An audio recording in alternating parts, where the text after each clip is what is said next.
you can see it, and you can hear it, but today you speak no evil. Michael Cook is here to review two movies, Speak No Evil and The Killer's Game. Good morning. Let's start off with Speak No Evil, opening today at a theater near you. This stars, has a good cast: James McAvoy, Mackenzie Davis, and Scoot McNerney. Scoot McNerney and Mackenzie play an American couple vacationing in Italy. They befriend another couple, with James McAvoy being the husband. They strike up a week-long friendship, and then eventually they go back home to London, and the other couple, the James McAvoy, invites them to their country home for a little getaway. Even though they don't know this other couple that well, McNerney and Davis decide to go spend the weekend at their remote farmhouse. Now it's going to get weird. And that's when things get slightly, or very, let me put it, progressively weird. Things like, James McAvoy is incredibly charming, but it's clear at the very beginning there's something beneath the surface that's not quite right. There you see Mackenzie Davis. She's a vegetarian in the movie, but eats a little bit of meat. It didn't taste bad. It was just meat. Just to be polite.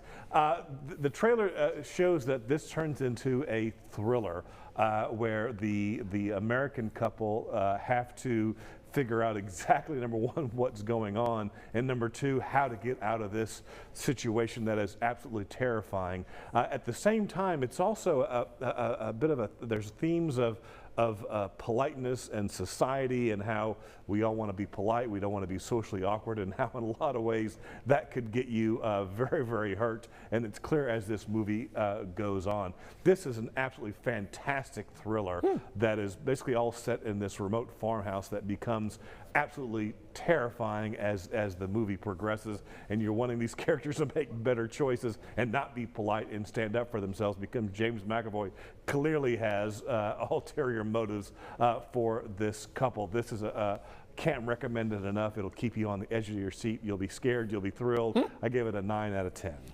Wow. Very, very Nothing looks well scary done. in that. Yeah, that's the beauty of it. It's the tension, especially in that third act, just grabs you and you can barely breathe at times. I think of another movie like that. The tension got me. Silence of the Lambs. Oh, that one's all the way through.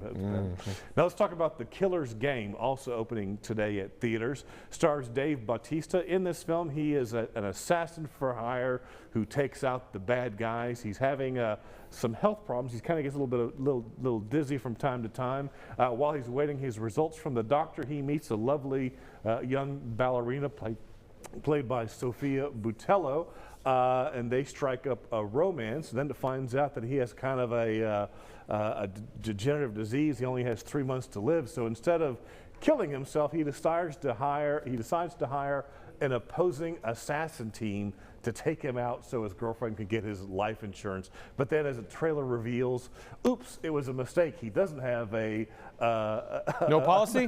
No, he doesn't have a life-threatening disease. It's just a minor thing that can be fixed, and he's got to figure out how to stop these assassins that he hired from killing him and harming his girlfriend. Dave Bautista, who you probably know from previous Marvel films, The Guardians of the Galaxy, clearly is built for this kind of action role. Has a good cast there, Terry Crews and Ben Kingsley.